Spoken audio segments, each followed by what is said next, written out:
back,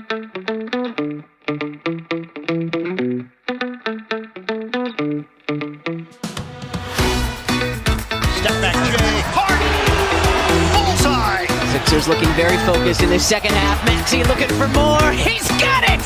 Daniel House, little up and under on the lob, and then flies in with the emphatic one-hand jam. Niang looking for more from outside. Bang, bang, George Niang. Joel, the process heavy.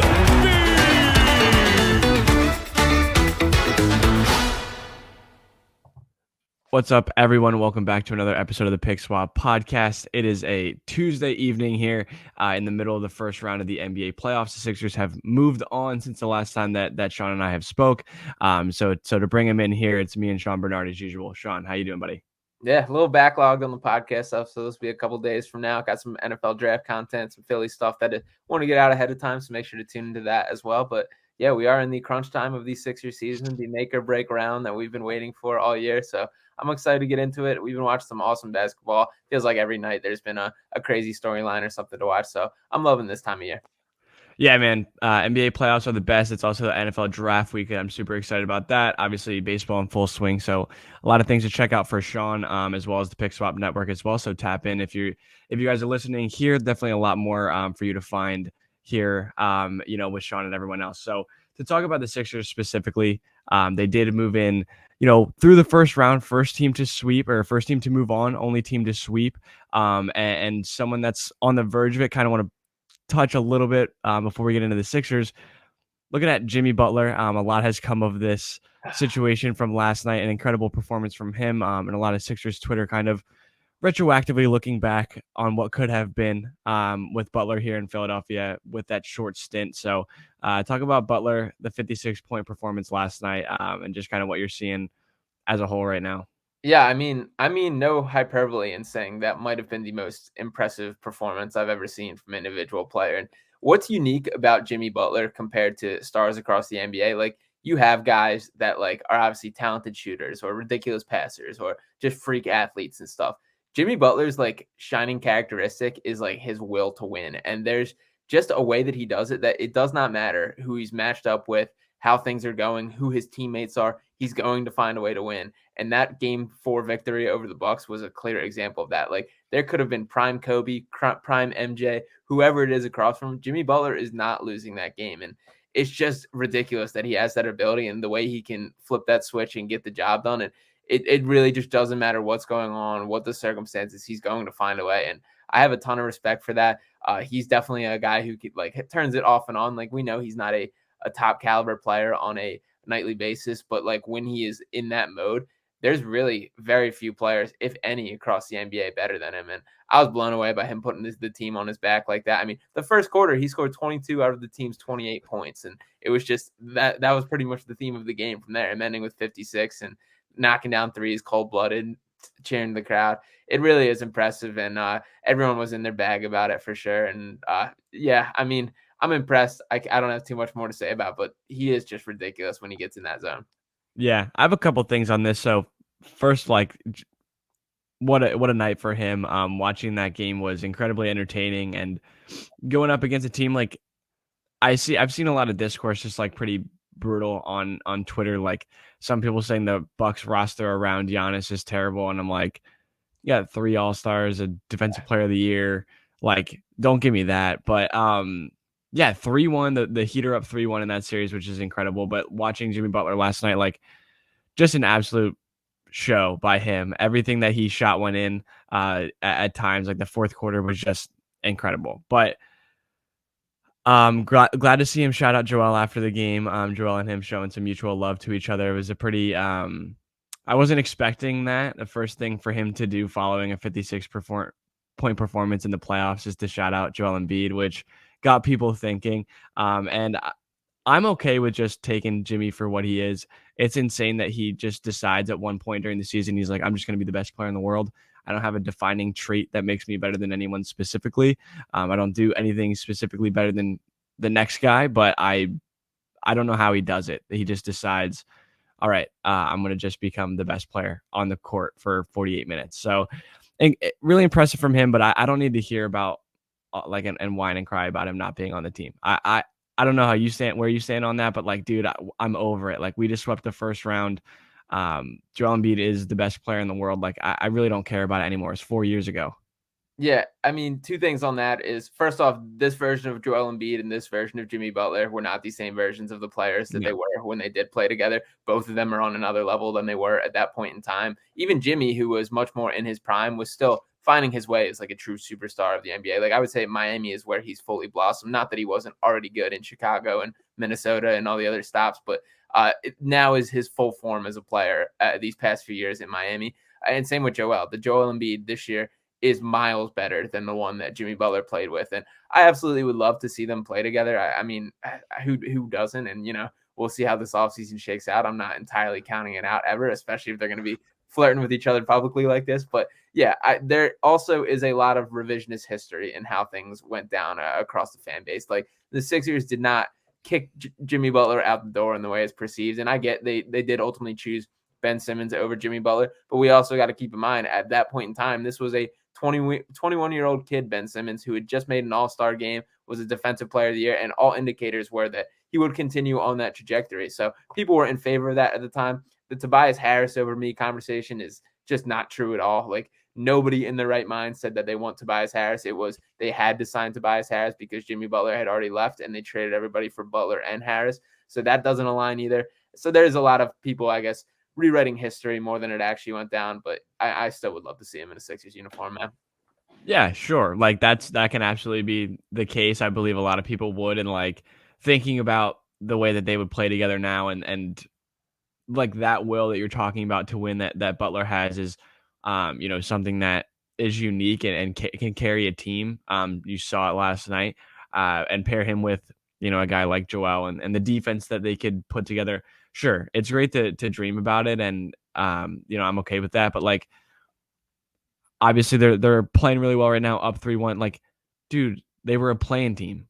They lost in the first game of the play-in. Like, they were not good this year. Yeah. They, like, let's not forget all of that. The Sixers were a 3 seed, dealt with a lot of injuries, were a 3 seed, and have an MVP on their team. So, like, I just don't care for like all of us acting like our season's over and we're watching Jimmy Butler carry a team to a championship. Like, he fantastic performance. You can absolutely applaud him for that. He deserves it. It was insane to watch. I just don't need to hear about like all these Sixers fans. Like, he was here for 3 months, man. Like, I get it. I do understand where everyone's coming from, and I empathize with those feelings. But like, I'm done here. It's literally 4 years ago, 4 full seasons ago. I don't care about it anymore. Well, I guess to just keep digging into the conversation that you don't want to have right now is so if we want to just compare the Joel Embiid and Jimmy Butler pairings and Joel Embiid and James Harden pairings, what's kind of your feeling on that? And I know we got the elephant out of the room already that like this is not the same version of Joel Embiid that it was with Jimmy Butler, but how do you feel about how those two kind of stack up?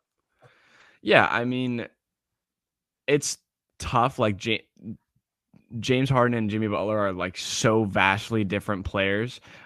Jimmy takes an entirely different approach to the game than I believe James Harden does, but I think like they complement him in different ways, right? Like, I think Jimmy adds an intense aggressiveness to everything he does on both ends of the floor. A lot of hustle, a lot of like fire and fight from him. And I think that rubbed off on Joel a lot. Defensively, they're a unit together, like Butler as a perimeter defender and Embiid obviously interior. But I think with James, like, you get the playmaking fantasy that would be for Joel Embiid to have as a partner, like, is James Harden. Unlocking him as an offensive player and getting him buckets that he didn't ever get before, and that he would not get with Jimmy Butler being his main playmaker. Like, they just complement each other in different ways. And I think at this point in Harden's career, he fits much better with Embiid. But I think Embiid would kind of be like, he could fit with basically anybody, I think, at that point. So Yeah, for sure. And I guess like if you want to boil it down, I think James Harden makes Joel Embiid better than Jimmy Butler makes Joel Embiid, but as a unit combined, the duo of Jimmy Butler and Joel Embiid is better than the James Harden and Joel Embiid duo, just from a, that team is going to make life impossible for opposing teams. And what's different about the Harden and Butler kind of pairing is what I mentioned. There's that will to win. There's that like take over games that Jimmy Butler is capable of that James Harden just really doesn't. And yes, there's been moments that like he's able to carry the torch when like Embiid's having an off game, or he'll bang a couple step back threes that change the game. For sure, he's had those moments, but there just isn't that feeling. Like there's not, I don't have nearly as much confidence in Joel Embiid handing it to James Harden saying, take the reins and take us home, versus if Jimmy Butler is that guy, it's happening 10 times out of 10 on the nights where Joel Embiid doesn't have it. You know what I mean? Yeah, I mean, I can see where you're coming from there. I still think James has been really clutch this season, and in a lot of the big moments and big games, I think that he stepped up more.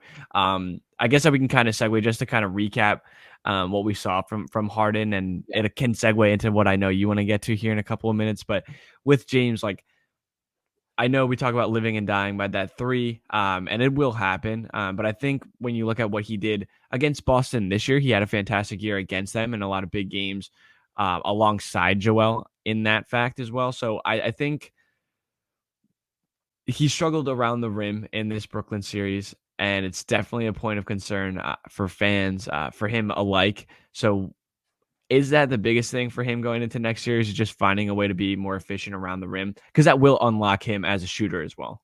Yeah, I mean, struggle around the rim is like politely put. This guy shot 28.1% from inside the arc in the series while shooting over 40% from three. And looking at him like broken down a little more, within 5 feet of the basket, he was 5 of 20, 25%. Between 5 and 9 feet, 0 for 6, 0%. Between 10 and 14 feet, 2 for 6, 33%. Beyond that, like the deeper mid range, he was 2 of 2 from 15 to 19 and 1 for 3 of 20 to 24.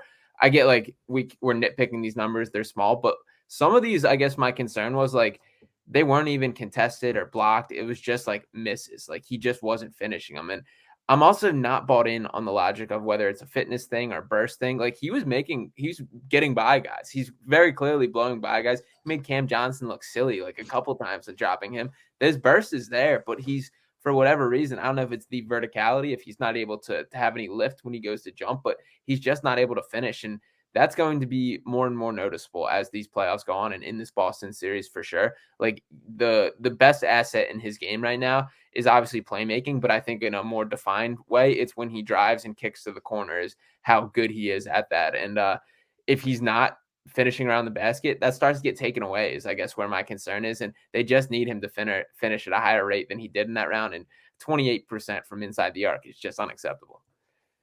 Yeah, I mean, you got to assume that will improve to some degree. Like you just got to assume that it's going to end up being back to at least a regular efficiency from him. And like that's the thing you mentioned. Like he was getting good looks. I think that he was in situations to capitalize, and he didn't. And even like some back-breaking ones, like Bunny looks like you're going to get that bucket. You're going to get him going and be aggressive. But I'm confident in him. I think I'm in general just way more optimistic going into round two than the general Sixer fan is. Like talking to all of the people that I know that are Sixers fans and looking at round two and, you know, a potential matchup here with Boston, more than likely they're playing as we're talking right now. So we don't know for sure, but we'll know by the time this comes out. But I'm excited for it, man. I'm incredibly excited for round two. And I'm like, I don't know why people seem so afraid. Like I know the history with Boston and everything that's happened before, but I'm incredibly excited to see this because Harden has played well against them this year. Embiid has played well against them this year. And this is an entirely different team that obviously like the wing situation with them, like Tatum and Brown are the two of the best wings in the entire game on the same team. And that poses a problem. It absolutely does. But like we saw Embiid put up 50 on 25 shots. Like, yeah, there's a lot more things that go into it. But I know with Harden, you had something that you wanted to talk about with him. So I'll let you. I mean, for the second round thing, the knee is the biggest thing that's taken some wind out of my sails, and we'll dive into that in a second. And I guess I've been trying to look ahead to the future a little bit. My opinion right now is there should be no blank check waiting for James Harden. That how this series goes should be very points toward what the final decisions are, what's next with the step. Like I don't think it should be set in stone that the Sixers are married to James Harden. I think that this series more so than anything should determine like where we go from here. And when I'm kind of looking around and looking at other options, and I know we hear like the Dame Lillard whispers and all these sexy names that people want to throw out there, I was sitting watching a Minnesota Timberwolves game the other night, and they probably aren't even still in the playoffs by the time this comes out. But a guy that stood out to me is Mike Conley. Now, James Harden is better than Mike Conley for sure. He's a much better scorer and a much better passer, but he's not that much better than Mike Conley, is I guess where I'm getting at. So, like, there's guys that aren't James Harden that can kind of fill that role. And in comparison, when we talk about making a roster and building it, Mike Conley, who was once the highest paid player in the NBA, by the way, he once had the contract out of anyone in the entire league that made the most. But Mike Conley at this point in his career is on a 3-year deal, making $68 million. He's going to make $24.4 million this year. James Harden, who was nothing but praised for taking a pay cut and being team first this season, he's on the books for $33 million this year with a player option of $35.6 million. So James Harden is definitely better than Mike Conley. Is he like $12 million better than Mike Conley? And if we're looking at what this potential supermax contract is going to be, are we talking he's like $20 million better than Mike Conley? Or can you take a Mike, and I don't mean just Mike Conley, I mean other guys like Kyle Lowry, possibly not at this stage in his career, but that archetype of player is what I mean, of like the solid point guard, but not really, not that superstar guy. So I guess what's your feedback on that is like, how much better is James Harden from like that tier of veteran point guard? I think James Harden is considerably better than Mike Conley. I think at like definitely $12 million better than Mike Conley, but I think like I do understand what you're getting at there. Like I think a guy that controls the pace of the game does a really good job. Like a guy that just came to mind, like Trey Jones, right? Like a guy that Another one. doesn't make mistakes, does all the right things, makes the right passes, is like a coach on the court. I love that guy. That is my favorite type of player. Like those are the guys that were, that was the guys I looked up to. So I definitely get what you're saying, and I agree with the sentiment that like that guy fit here and help Joel in a similar way without hurting the books as much. Right. But I think just the possibility of what a James Harden night could be, and what he does as a passer and playmaker, and how he unlocks the guys on this team, I think does go beyond the impact of a Mike Conley or someone in that tier of players. I don't know if you're gonna get me all the way to agree with you here. Okay. I agree with a portion of it, but you didn't get me all the way. Okay. And first off, I'm totally going to come off like a Harden hater throughout this episode. I'm not arguing that Mike Conley is better than James Harden. He's not. He's definitely not. Yeah. But I'm saying the gap between them is way smaller than I'm comfortable with when we're looking at like the types of numbers money wise and the types of long-term commitment that we're talking about between like James Harden and the Sixers. And I've this is also coming off disrespect from Mike Conley, but like you can find guys like that. If the gap's not that big between like James Harden and Mike Conley, like it should be. I should be mad at myself for mentioning them in the same breath and thinking like I should believe that James Harden is miles better than Mike Conley. And honestly, like I don't know that he is. Like I think they're way closer than I'm comfortable with. And I guess that's where my concern is. Like people have always talked about how like James Harden's, I think I've even said it, how James Harden's like game is going to age pretty well because like, he's not known for his athleticism stuff, but dude, if he's already losing like a little bit of a step and he's already not finishing around the rim, like those are not great indicators for how things are going to trend. And I'm not of the mindset that it is a fitness thing or a burst thing. Like to me, that's there. He's just not quite getting the job done. So I'm seeing some red flags, and I hope he proves me wrong in this Boston series. I'm way higher on Harden than you are. I really do enjoy James Harden as a player. I think as a passer, I think it can't be underrated. Like he's led the league in assists. Like I think people really do understand the type of playmaker he is. But when you look at the offense and how at times it really falls apart when he's not leading the charge, and obviously if Embiid's on the court, like he can handle the playmaking. We saw that a lot in the Brooklyn series. But you just look at the way, like, think about the bench and how much of a nightmare that's been for however long, like the entire time we've been doing this podcast.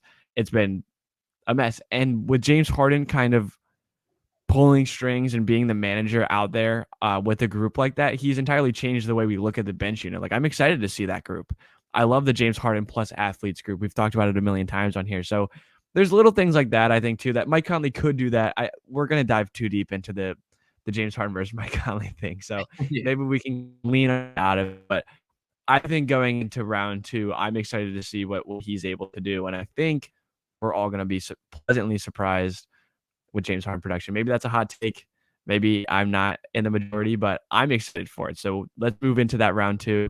I know we wanted to touch on, obviously, Joel Embiid's injury. So it's been a weird report, 4 or 5 days on it. So he played in game 3, hurt it in game 3 midway through, finished the game, played the rest of it, made a game-saving block, played a really nice second half on that injured leg. He sits out game 4 with what was reported as a knee sprain. It comes out, it turns into an LCL sprain. We've now gotten mixed reports through people. Ramona Shelburne finally reports it's an LCL sprain. So the recovery time on that varies. We're not doctors, so we can't dive too deep into that. But what are you now expecting? How worried are you about his health going into round 2? Yeah, I've gotten progressively more worried. When this first happened and he was just missing game 4, I was pretty much of the mindset of this is no big deal. If they needed him, he would play today. And I personally was of the belief, based on how this series was being played and how the Nets were really just attacking him, there's no need to put him out there. The more that leaks out, the more information, the more ligaments that are being tossed around, I am concerned because on one hand, we can look at this and be this is a splash in the pan compared to what Joel's had in past postseasons, but it's still super frustrating that this is another postseason that this is now the thing that he's going to have to deal with, and that he's not going to have a clean bill of health for the rest of the postseason because this is going to be something that sticks around and lingers. And knees aren't something that you can as much as it was annoying, something on your hand, the thing with the torn ligament in his thumb last year, the mindset was it can't get worse. Knees totally can. This totally could get worse and fully put him out of the series. And I still expect him to play. There's pretty much no doubt in my mind that he suits up for game 1. But what level of Joel Embiid we can get is a huge deal, especially considering they need 100% Joel Embiid. They need him to play like the best player in the planet, like he's been for most of this year. And I'm concerned that they're not going to get him with how his health is going to be. Yeah, I am. There's parts of me that are worried. There's also parts of me that are not worried at all. And it's coming to a place I just know that he's going to play and show up. I don't doubt that he will be in pain. I don't doubt that it's a real injury. But I genuinely believe if it was game 6 against the Nets last night, he was playing. Yeah. And I game 1 on whatever it is, Saturday or Monday or whatever it might be, he's playing. And it might have to wear the knee brace, but he's played injured through a major portion of his career. Do I prefer him to be doing that and having an ailing injury? Absolutely not. It was nice to see him healthy through this season. But really, when you think about it, Joel has had, in terms of relative to the rest of his career, a pretty clean sheet this season.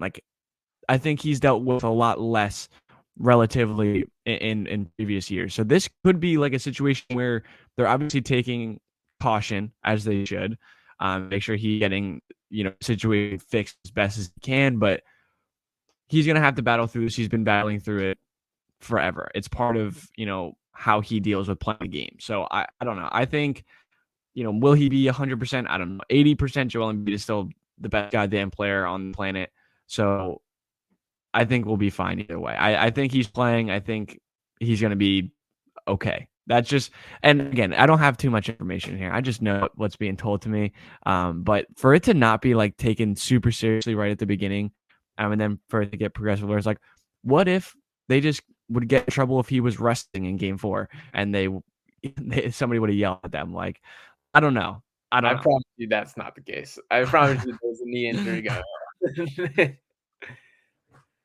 So yeah, I don't know. I mean, I get your point and I appreciate the optimism, but this Celtics team, while they're not the boogeyman and undeniable or unbeatable in the way people sometimes make them out to be, this is a very good basketball team. This is a team that the Sixers don't have a lot of margin for error to take down in a 7-game series. They pretty much need to be perfect for 4 games to beat them. And this is a pretty significant chance of not being able to play up to that level, because we know Joel is at the epicenter of what they do on both sides of the floor, and he's so necessary to this team. He's our guy. He's the guy for this team, and he has been that guy all year. So like, and like I said, the fact that it is like something that like he very easily could come down off a block shot, and then like that's all we get of him these postseason.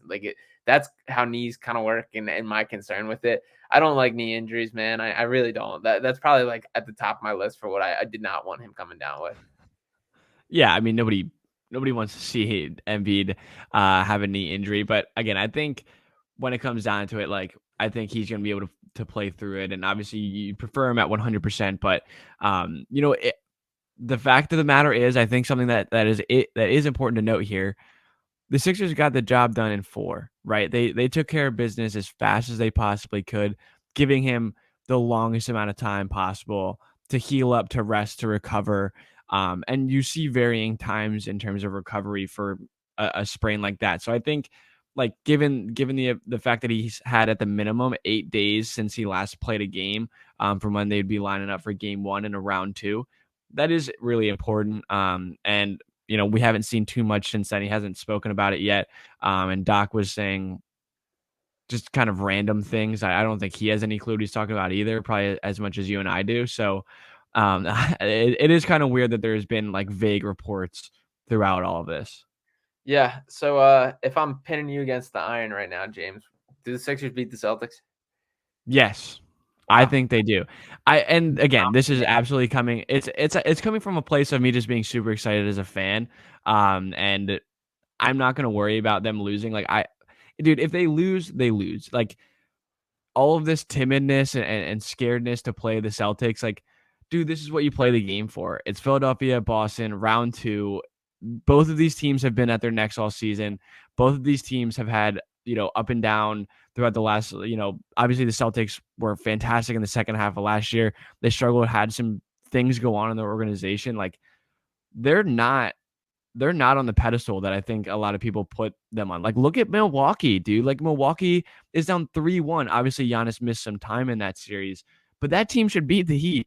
Like Boston did lose to Atlanta, who is a really honestly bad team. And like DeJounte Murray is out tonight, so more than likely they move on. But like it's not like Atlanta didn't give them problems. Like the Sixers beat up on the Nets badly. The Nets are not a good team either. Like that's not getting lost in the shuffle at all. They're a bad team. But like they have the pieces, man. They have the pieces to make a run here. And if we don't think that they can make the run, who thinks that they can? So like I'm ready to just like go at it. Everyone's so nervous. I'm ready to go.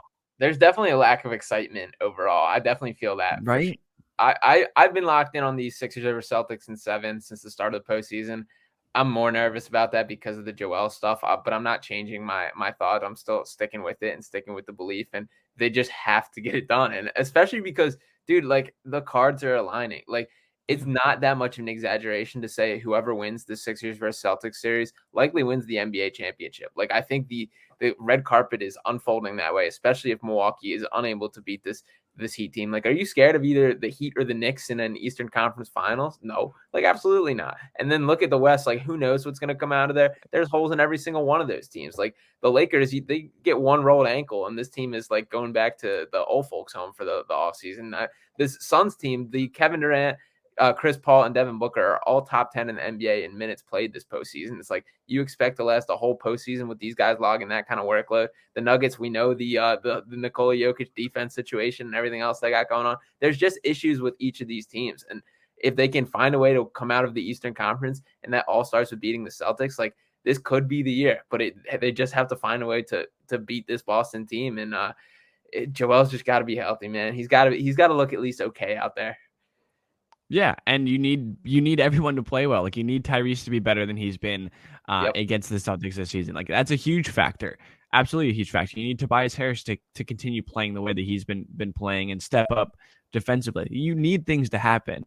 This is not like a given by any means. And like coming from myself, like as emphatic as I was saying, yes, will the Sixers win the series? Like there's just a good of a chance that they don't. And I'm not like hiding that fact at all. I just think like if there was a chance, if you're looking top to bottom, this is the best chance that they've had. And will they let me down? They might. They've done it they've done it every year. So I get why people are worried about, looking at the second round and playing a really good team as the Celtics are. But you have to go through them. You had to go through them. You had to go through Milwaukee. We tried to do the easy route. We lost to the freaking Hawks. So, like, it doesn't matter who you play. You got to play the best teams to win a championship. So if you think this team can win a championship, stop trying to avoid the people that are in front of you. You got to play them. Yeah. So, figure out how to beat them and play them.